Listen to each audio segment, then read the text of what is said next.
Because I believe and breathe this game. Well, financially it's massive too. 50,000. Like we're Yorkshire people, we value every pound.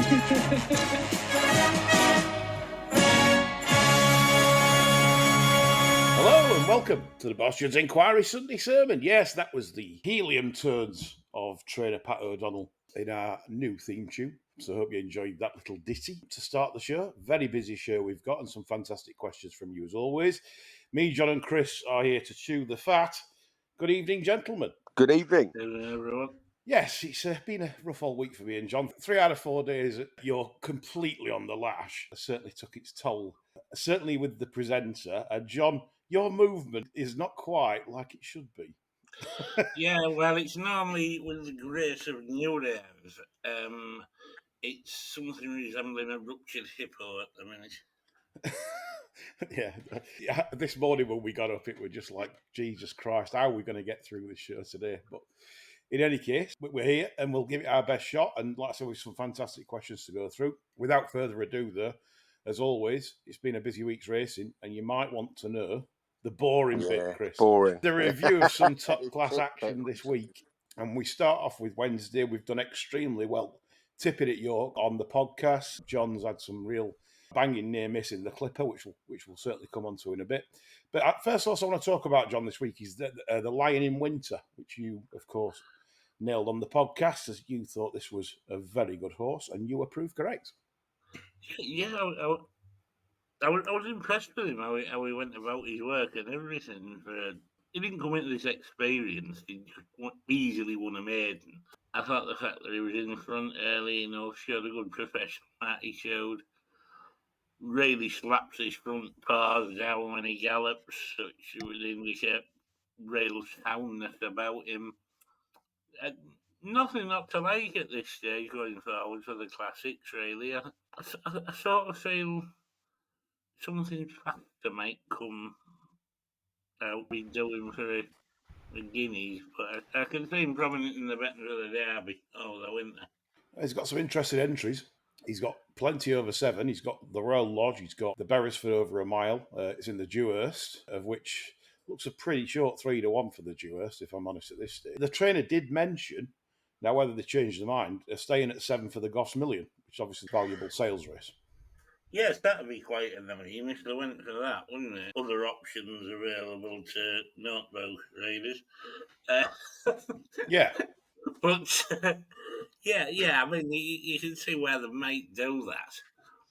Because in addition to a big pile of money, it put quite a bit of seasoning on him as well.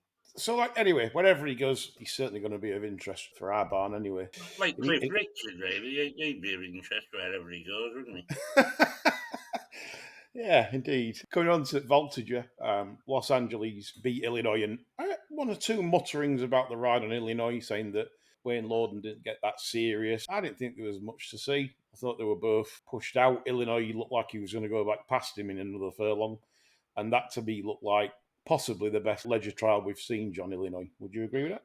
Ledger horse for me all the way. I thought Los Angeles did enough to escape the clutches of Town Noah next month. He'll probably go for, shall we say, more illustrious target.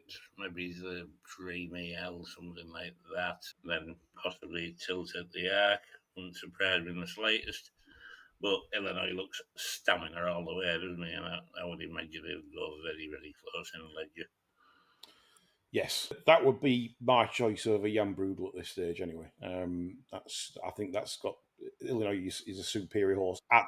We want him to stick that one away, don't we? Yeah. I think that's who Ryan chooses anyway in the Ledger. If Los Angeles doesn't go, which I don't think he will. Coming on to the Juddmonte Champion Stakes, running an extremely fast time. I was still surprised to see a few City of Troy knockers on social media. I don't quite get why. So I would ask you why you think that he's still got some detractors, so to speak. People are going to knock him no matter what he does because Aiden's come out and said he's the best he's ever trained. There's this sort of groundswell of opinion that says Aiden says his best one every year is the best one he ever trained, and he doesn't. He does give him the big yakko on occasion, but I've still never heard him talk about any horse like he's talked about this one.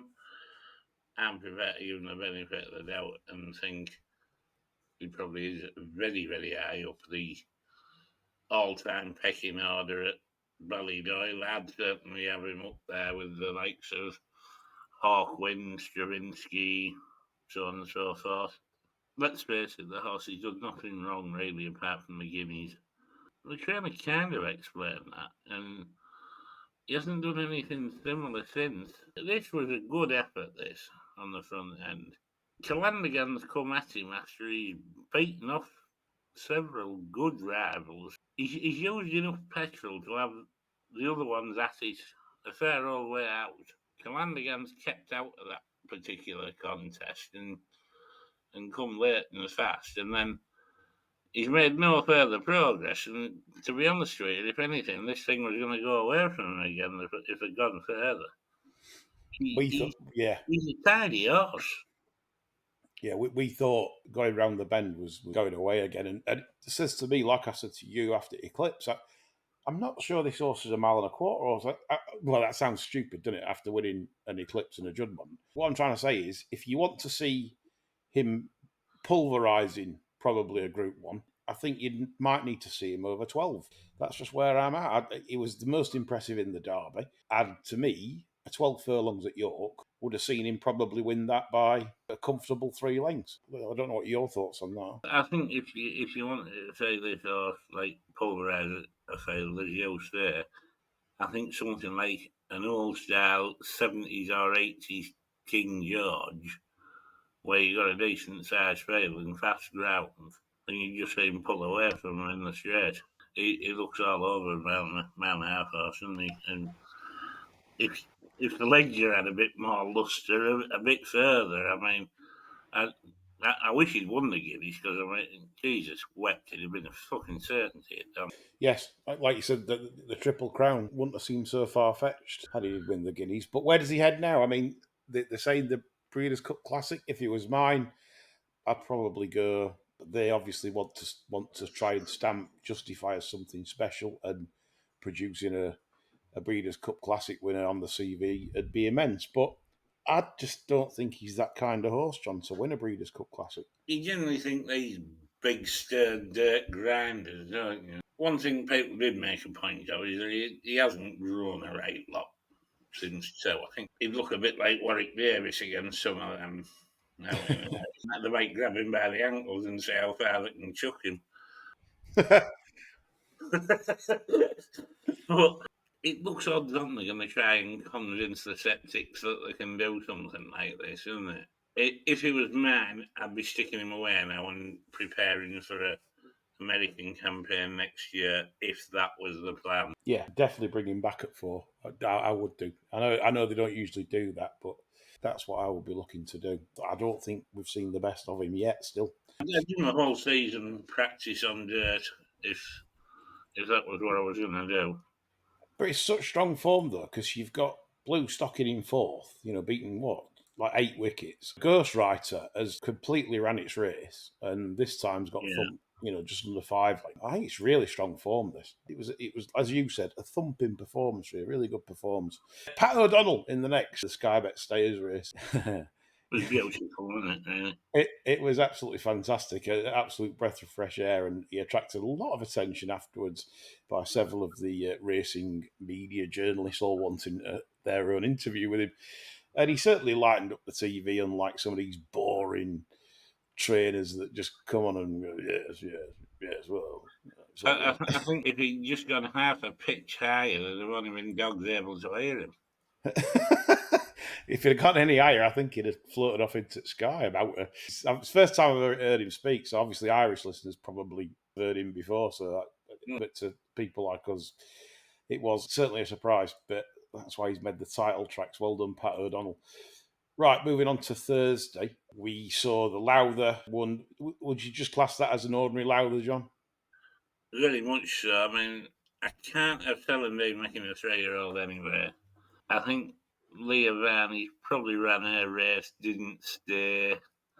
Maybe your selection time for Sand would be the one that would make the 3-year-old out of them.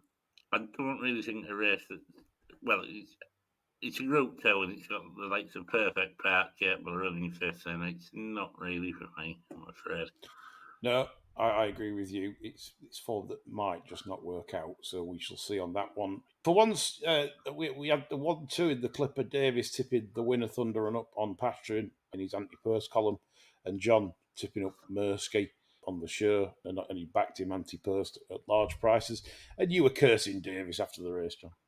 Yeah, I thought Davis was sickeningly lucky. If the Minnie Justice Thunder run would have gone wrong at first, because they're able to compete at York, but there you go. Yeah. One of them things.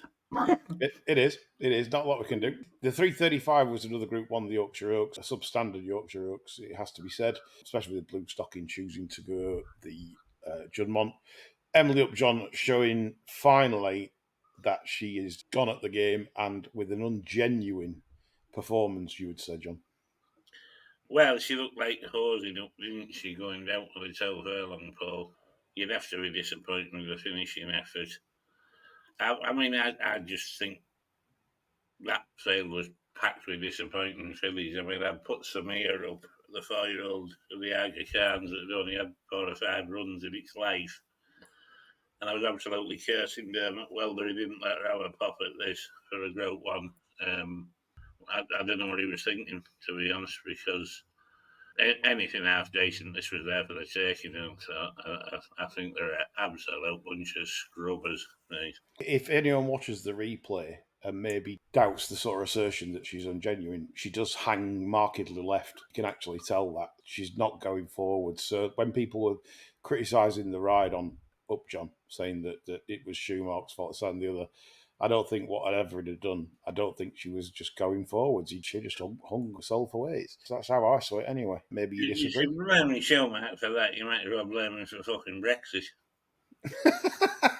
Well, there'd be some. Moving on to Friday, got the Lonsdale, and that was won by Vauban, who, despite winning over 2 miles, I don't think he's best at 2 miles, John.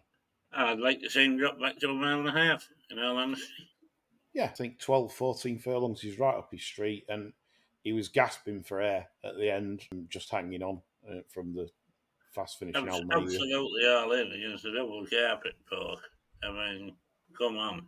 Gregory was fighting his way back into contention after they all swept past him, didn't they? So, I mean, Jesus.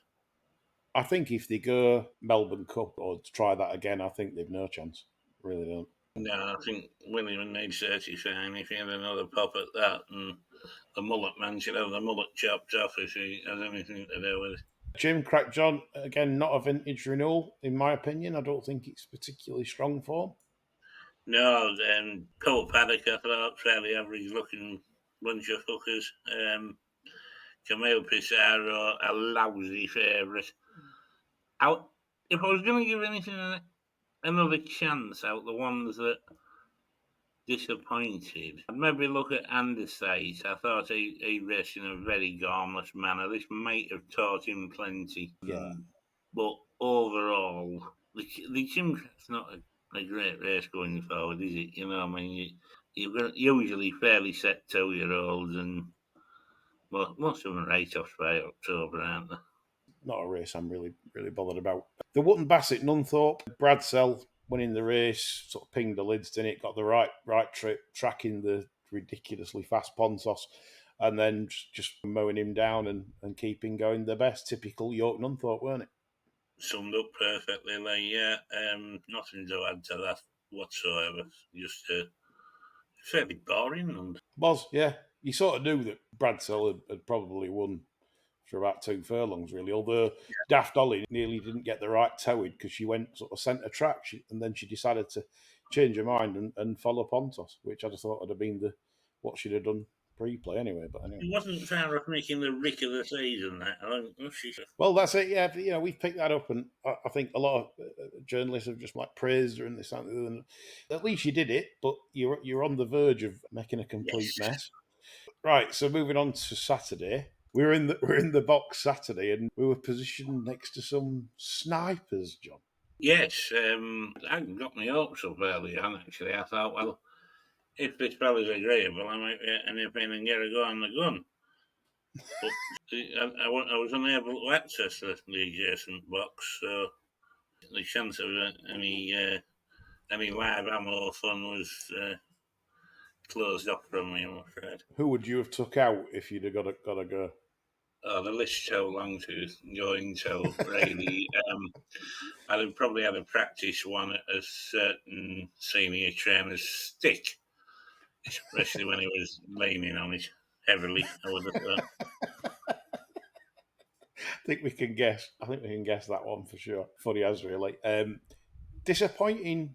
Well, you were going to rip into me for not having a bet in the Melrose. It's a disgrace, isn't it? Unheard of, tragic, just a season's work culminating to nothing, you know. Yeah, and, pretty much. And probably, on reflection, a really wise move. Yeah. Well, we couldn't. I'll be honest. The first three home anyway was certainly not on my. Well, Equator maybe with lines you could, but I didn't fancy the winner of 95. I'll be honest. I didn't fancy the first 7.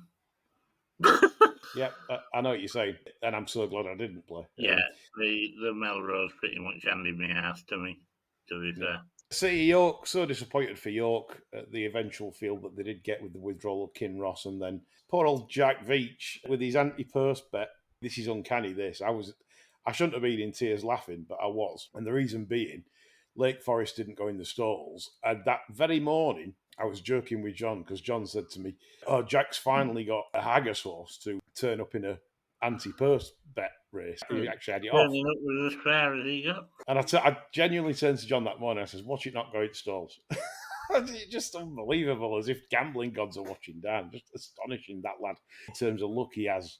We tipping up the shirts. And I felt there was a really discussion point here as well, and I've actually put a question into a rival podcast about this. all right, this morning. Robert Havlin, in the adjacent stall to Jack's horse, they were blaming the antics of the haggis horse on audience hurting himself before the race. At no point did Havlin look like he was asking to have the horse backed out and checked over. What do you think, negligence or not negligence? it's interesting, isn't it? If that had been, say, a novice race or a lesser race, but with it being a group, I'm going to say group 1, group 2. That's what I think. I actually think that's what he's done. Genuinely, I just thought he's thinking, we can't pull this out. It's like, yeah, is it like something that starters should be all over? It is. Because, I mean, they don't do a lot besides press a button and call a roll, so. No, precisely. To me, it's a good point. Be interesting what the other podcast thinks of your question. Yeah, I mean, he's put a lot of people's place spots to bed, that, hasn't it? It has. It certainly did pay a monstrous amount, 35 grand, I believe. Basically, a horse is taking part in a Group 2 that couldn't win. Pretty much. And it's terrible for York because obviously they're pushing for Group 1 status. Yeah, and they've ended up with a stinking rotten result of all stinking rotten results, really, haven't they? Yep, because you're having a job to rate the first 4 home and sort of 115 plus. Yeah. In fact, Racing Post have come out 111, 110, 109. They ain't getting. That's optimistic from the Post, I think. Yeah, I think it is as well. The Heritage Handicap, the Ebor, obviously a bit disappointing. Races are struggling to fill at the moment. The Melrose didn't fill, and we got an 86 rated runner in the Ebor, which is astonishing. And it wasn't full of joy for us, John, because we're adamant the 5th horse home, Hip Hop de Loire, would have gone very, very close to winning. Well, it took a lot of smart words to convince me this wouldn't have won. I'm still in shock, to be honest. How much interference this poor son took. When Crystal Delight broke down, fell through the back of the field, one horse got a terrific clout from him, and that was Hip Hop de Loire. When they turned into the straight, he moved, I think, one off the fence. And then he tried to get a bit wider at about the 3 pole. He got another terrific clout. It nearly knocked him sideways in the saddle. Then he tagged on to the back of the eventual winner, Magical Zoe, went to follow her through a gap, which Magical Zoe magically managed to conjure up the closing of that gap as he was going to go through it. he spent the best part of the next furlong on the bridle, went into the last 100 yards in about 12th, and just a rub my snout in it, finished fifth. Yeah, I couldn't believe it Epic. when I watched it back. I couldn't believe it because when you're at the track, you don't see all the No. proper scrimmaging and so it was just incredible. I'm amazed more wasn't made of it because, like, by the media. Cause I genuinely think that was close. There's hard luck stories in every big race, but I certainly think that one would have nearly or would have done the business for you, John. I don't think you've had the best luck this week. You've made some great calls, Mersgate and that. Imagine that them two, 50s and 25s. Makes a difference to your week, that, mate, doesn't it? It certainly does. And as I say, I'm absolutely furious with Dermot Welder. He didn't run the mare in the Yorkshire Oaks because I thought that was probably the worst race of the week. And if anything was going to step up there, it would have been that silly because she's the only one that would have shown any sort of progression. And risk it sounding like a reek morning bastard. I think could have been a little bit more luck this week.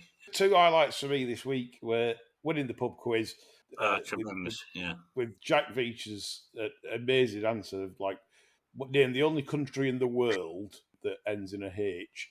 He managed to get it in about half a second, which I just found extraordinary. What is it? What is it, by the way? Bangladesh, yeah. Okay. Some answer. That was. Yeah. Nah, dead impressive. And we upset the table behind us as well, who were obviously the regulars and usual winners of the quiz, like every pub has. They sneered at us by saying they couldn't hear the questions properly because we were too rowdy. We were too rowdy. Well, all GPs and accountants were that win it every week. God almighty. Yeah. No, she looked like she's a perennial runner-up in a Liz Truss lookalike competition. Brilliant. And the other moment was, I was so shocked because we invited a young bar steward, really, Finn Nicol, works for Dragonbet, James Lovell. Works for him in the trading department and on course. Only 22, young whippersnapper, some young spunk. Yeah. I never knew this. He started listening to us for about episode 3 in lockdown. Yeah. And he's listened to just about every episode of the Servant. Oh, he sounds boring, doesn't he? Fucking hell. Well, yeah. Listen to that shit every week. Go and do something. Go shagging or drinking. I feel we've ruined his life. You think? Fucking hell. Yeah, because he says that he wouldn't have got into racing if it weren't for us. That the gambling commission or the fucking Yorkshire Ripper hearing that. Can you imagine? Who'd have thought that the bar stewards are good for racing the BHA, encouraging people to come into the game? We're always selling the sport. Corrupting young lives. That's the narrative. That's the takeaway, isn't it? Leading young people astray. Yeah, for sure. Finn, what a story. I couldn't believe it. I was like, open mouth. It's just strange to hear because we influence people, really? I don't know. It's just bizarre. The self-harm, I should think. Yeah. We're coming to some of your questions now. Chris Pull. Yeah. After praising the clerk for fast ground, I did find the meeting a little blighted for the horrendous draw bias. Could they have done more? And do you guys believe the going stick readings, which suggested nothing in it? Chris, I get you on the going readings because like there were only like 0.1 in it between like stand side and middle to far. But I think what it is, when jockeys finally get it in their head that one part of the track's better than the other, I genuinely think they sort of edge over that way. And I think if you're on the wing of that stand side, if it's not favourable, then I think you're in trouble. I also think that because of the wind when they watered, I reckon that's pre-meeting as well, like there was still wind around, that the watering might have just gone a bit, just because the stick says this, don't mean to say that it's just not that bit slower and there's the water table underneath is greater towards the stand side. So I'm going to say that there was a bias. Did it ruin the racing? Yes, a little bit. I like to see a fair race course, and York's normally a bit better than that. But when you get wind, what can you do? John, your thoughts? The watering system doesn't aim to water 5 yards the other side of the inside rail. So when you take the wind into account, chances are what was meant to go right up to the rail probably didn't. That would be my take on it. We've had other years like this at York when there's been a fast strip up the rail. It's not pleasant, but, I think that's going to happen from time to time. Yeah, I do praise York a lot, and it's just a shame this week. Without that win, I think that's what's ruined the meeting, really. Yeah. If you look at York's attendance, I think they've done really well. It's like down 3.8% on 2023. And I think a lot of that with the ones in the middle, because it's windy and it was a cold wind, and no one wants to sit having a picnic in a cold wind. So I think that affected. It looked quieter in the middle than what I've seen it in recent years. But York's done well to handle the racing recession of punters in terms of not turning up to big meetings. By 3.8% loss, I think is quite acceptable, John. Yeah, it still gets people there, doesn't it? And looks after the economy of the city pretty much. You can't knock the place so much. It just seems to do most things better than other tracks. Joe Huddleston, is the shirt related to the handicapper? I wouldn't have thought so. I think sometimes the handicapper takes quite a dim view of fairly ordinary shirt performances. I think there's one or two that's looked a bit suspect, very lenient marks. But sometimes I think the shirt's quite skillful at making them look off when they're just running at the wrong track, or that everyone thinks that's that horse all in because It's a good method, to be fair. They sit in the right position, they try to win, they don't tend to just bury them out the back and do nothing. So I think it's a decent system they've got going. Another good one from Jonathan here. Come home to see a horse called Estrange, pissed up impressively at Goodwood on debut. The post says it left Gosden's for O'Mara only last week. Anyone know why? Mummy. That is interesting. It's only been gone a week. It doesn't give Misery Guts much chance to get his magic to work on it, does it? And you'd assume Mr. Gosden will pop up at some point and talking eloquently and clearly about how he prepped this one. He should get most of the credit.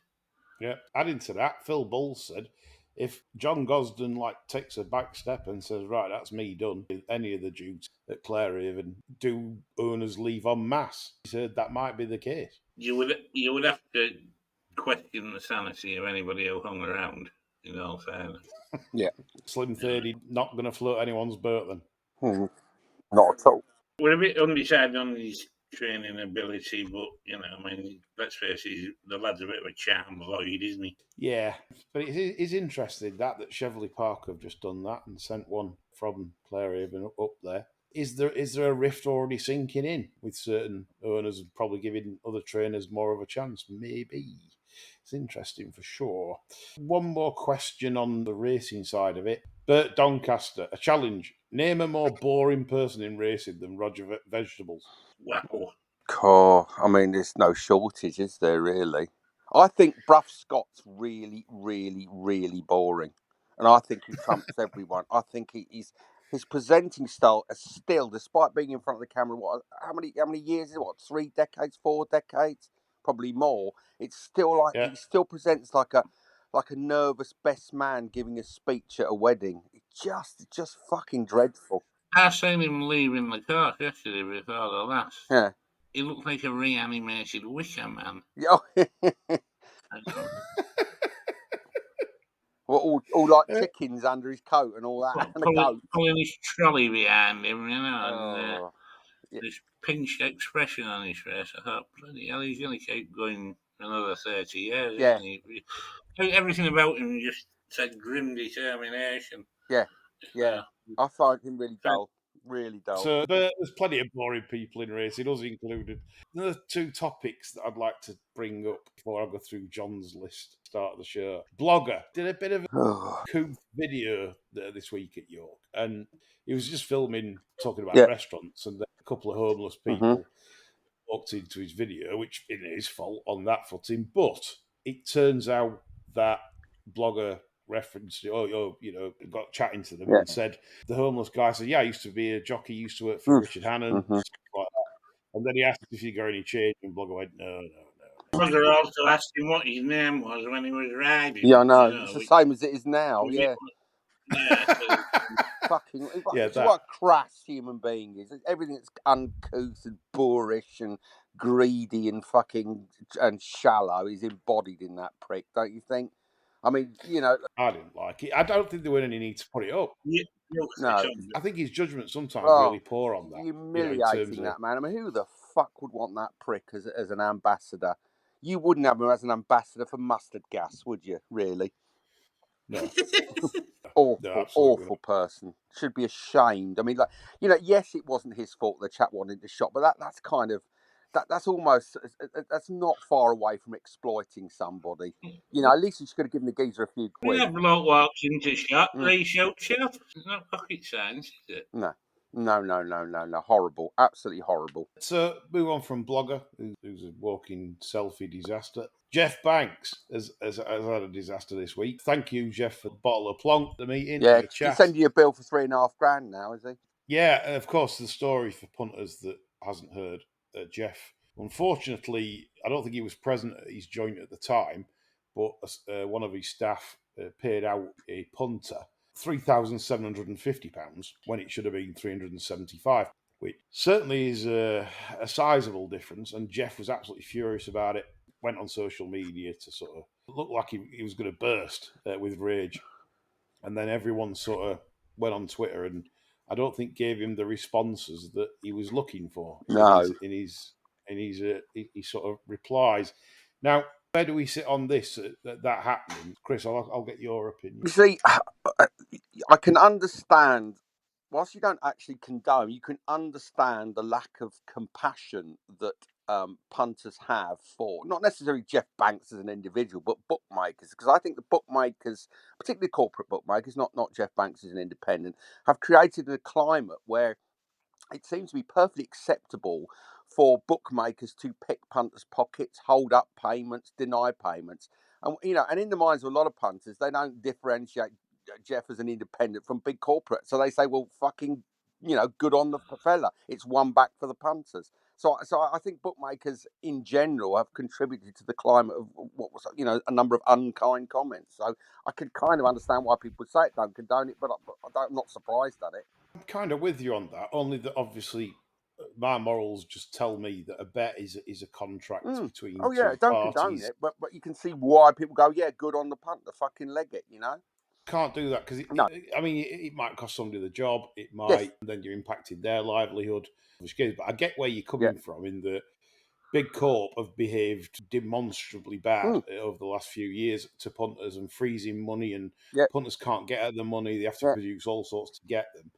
So I suppose when you get a situation like with an on-course bookmaker, not online, and I'll just tell you a story that happened to me. Boy the Bell at Ripon, a few quid was had on that by me a long time ago. My own horse that did the biz, and collecting the notes, I didn't check the bundles, and we got home, and it was round about £200 short in total, where bookmakers have put 80 quid in the hundreds that were folded up, and we got a few fakes. And I just thought, well, they've stuffed me, haven't they? I've got a lot of Scottish and all that terrible stuff. Yeah.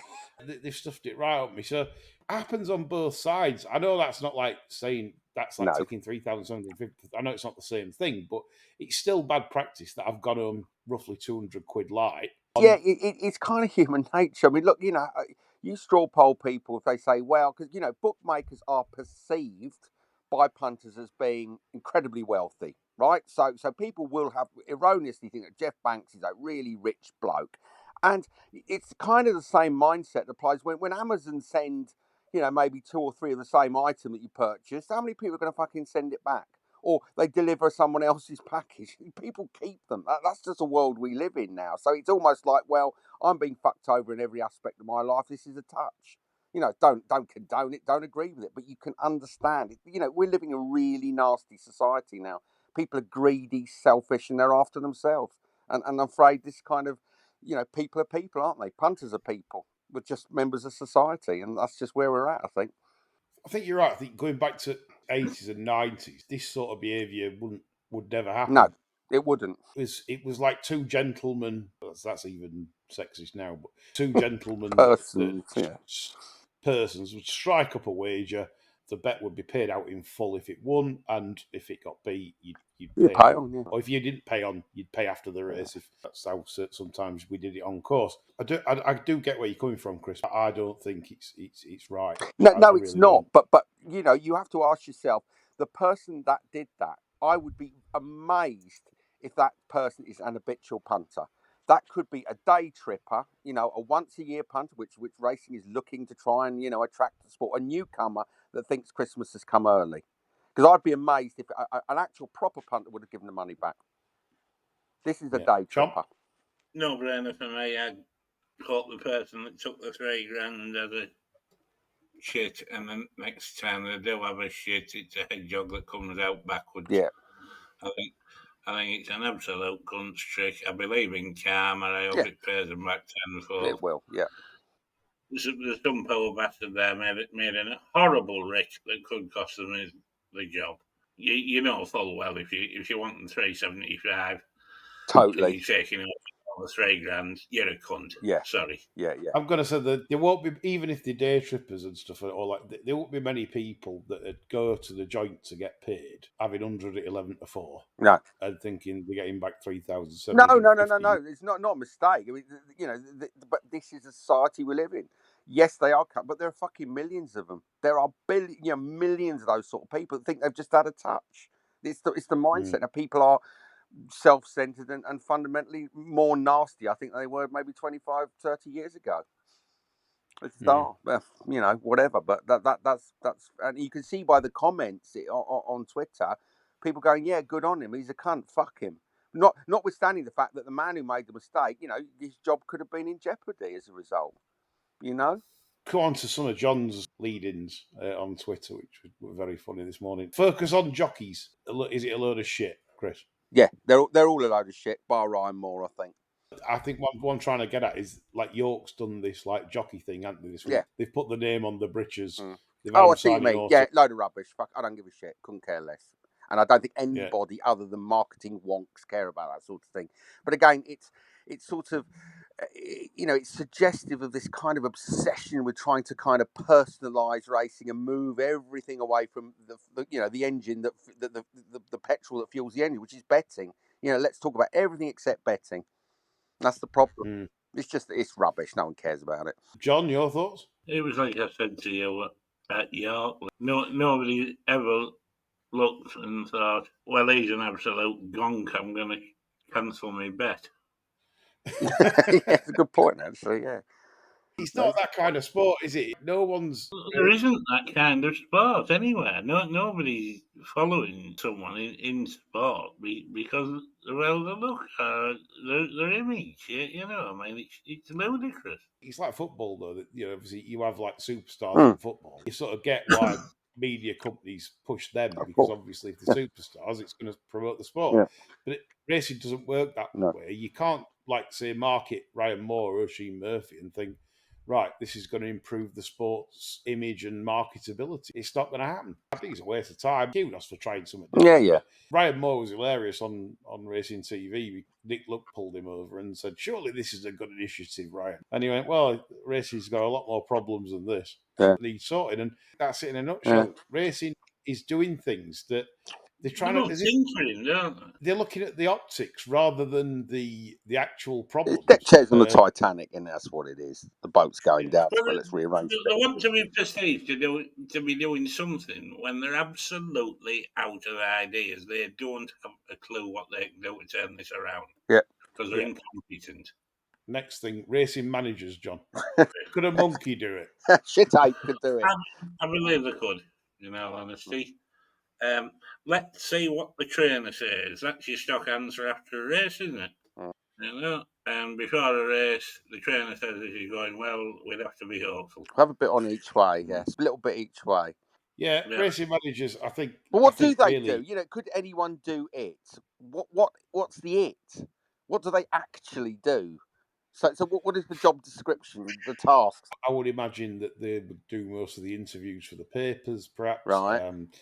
They would potentially advise in placement of the horse. You see, this again comes back to my tweak on Champions Paul Gallop that I keep pitching and not getting very powered. another aspect of racing that we don't get a look at. Why not have a fly on the wall following a racing manager around? Rat Podcast agrees. He says, "How the hell do you get that gig anyway?" Well, I think it's nepotism, John, probably in racing and connection. Well, you almost certainly need to have a brief acquaintance with Sandhurst. Probably know a few funny handshakes. Throw a wicked party at weekends. That was the country retreat. Well, I think Ollie Bell and Megan Nichols and Francesca Comani would take issue with your suggestions of nepotism. Outrageous. They're all there on merit. Right, next one. Mother Teresa, is she a shithouse? Before I come to John, Chris first. I want to know Chris's 100%. Well, look, nothing I will say will come close to Christopher Hitchens' view on her. And I would encourage any listeners, singular or plural, to Google his views on her. A friend of poverty, not of the poor, is in essence. She's a fucking awful fraud. And indeed, look, if you actually look at, I actually read quite a few books about her. She ordered all her diaries and writings to be destroyed after her death, but to various legal wrangles, 95, 96% of her writings were published subsequently. And it showed a woman that admitted to being completely disconnected from God for the last sort of 5 decades of her life, which suggests that she not only is she horrible, but she's also a hypocrite. So, yeah, shit ape. Total shit ape. Wow. Yeah. The boss just asked, calling Mother Teresa out, John. Dreadful. Fraud. Total fraud. Absolutely correct, Chris. Thank you. Phew. I thought, fuck me. They're basically a rabid fundamentalist Roman Catholic who thinks that poverty is cleansing for the soul, and would move amongst the people in that joke of a hospital she set up, giving them aspirin, for God's sake. Friend of Pinochet as well, John. General Pinochet, good mate. The Duvaliers, Pinochet, you name it. Defender of paedophile priests as well, hushing that up. Anyone who wants to find out more should definitely read The Missionary Position, a cracking book. Yep. And Hell's Angel as well by Hitchens. That's a cracker. Yeah. Yep. Dreadful person, and her views on abortion belong in sort of the Middle Ages. So not completely anti-women in her attitude towards birth control. Awful person. Some good stuff on this podcast. You don't get this on we'll be excommunicated shortly. It's really good. You guys are earning it tonight. Moving on from that then. I know we go from Mother Teresa back to Godolphin. Where's the not such a jump? Not such a jump. Yeah, the owner of it certainly levelled at the boss of Godolphin. I'm not going to say much more. I don't want to end up with the daughter. So Godolphin worse than Mark Johnston. Should I say now Charlie John in terms of training? And I think what this refers to, Navaris has been on with this point as well. What this refers to is Godolphin's lack of action at Ascot. I think they had 6 runners at the meeting there.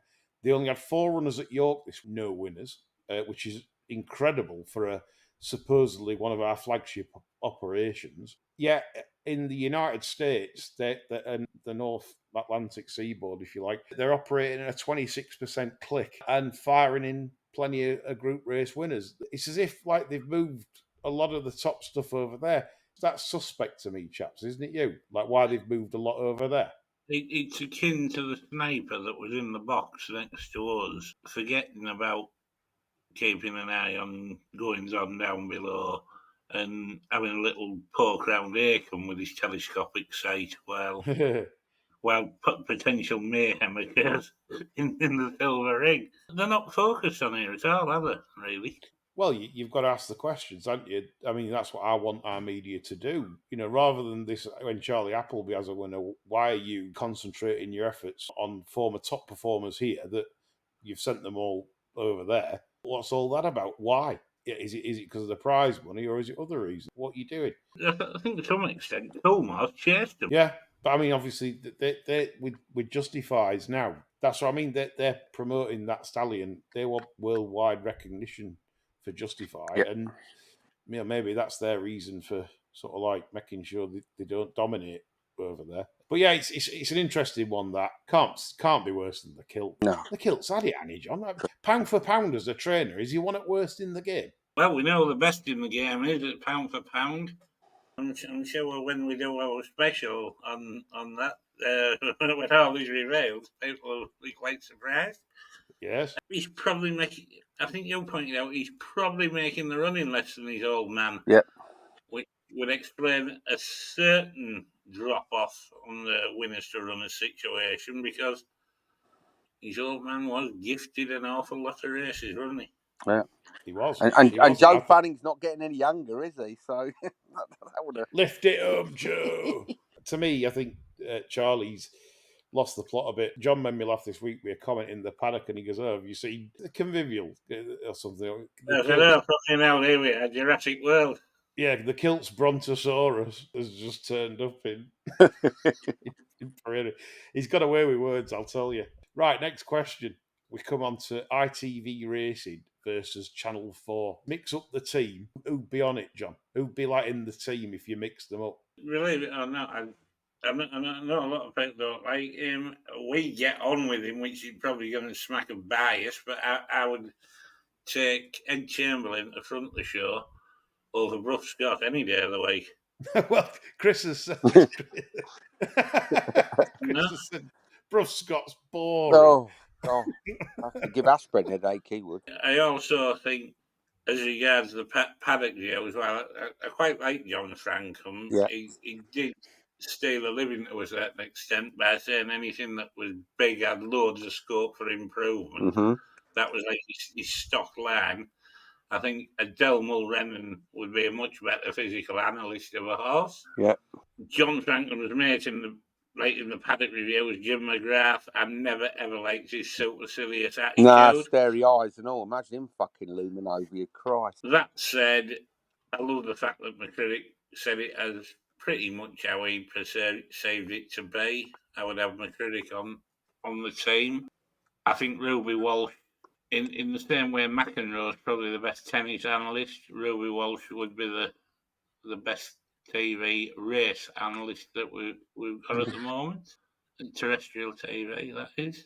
And take your pick out the rest, really. Mm-hmm. I'm going Walsh, Mulrennan, Chamberlain and Weaver. That's my four for the current day. Everyone else can buy. And then the past, it's got to be McCreary, Frankham. What about Oaksey? Would Oaksey? Oh, 100%. I'd just have Oaksey, no one else. No, absolutely no one. Yeah. Just say, You'd certainly get Whitbread there. Just Alistair Down? No, fucking massively overrated, Alistair Down. But his writing's massively overrated as well. People rave about it, but fuck me, it's not exactly a deep competition pool, is it? Master of the cliche, he is. Crikey. No. What about Leslie Graham? Top class she is. I'd have her and Oaksey. That'd be my two. Fucking brilliant, that'd be. But no one else, just them.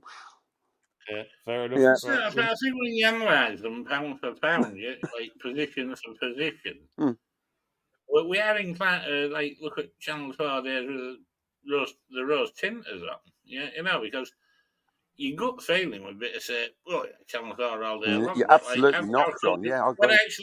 When I actually started to think about it, I thought, "Well, fucking hell, no." And I mean, ITV Racing. I mean, for a start, if you go onto the dying embers of Channel 4 Racing, when you had Claire Baldwin and her jihad to make people who don't like racing racing, I think you could take the entire team out. Yeah, they weren't. But you're right, John. It is kind of looking at sort of the halcyon days of racing coverage. But Channel 4, they weren't all that, were they? I mean, you look back, you think they were just pretty average. I thought. Think when they weren't a great outfit, I think they were an outfit of great moments, and that's what sticks with you. Yeah, totally agree with you. Final question before Samuel the Cat finishes the show. John's put trainers, zookeepers with private education. And Stephen Thomas has been on regarding that. And he says, regarding trainers, McCreary used to quote Lord Howard de Walden, who, when asked when one of his trainers was a genius, replied, "Genius? He's an animal trainer, not fucking Einstein."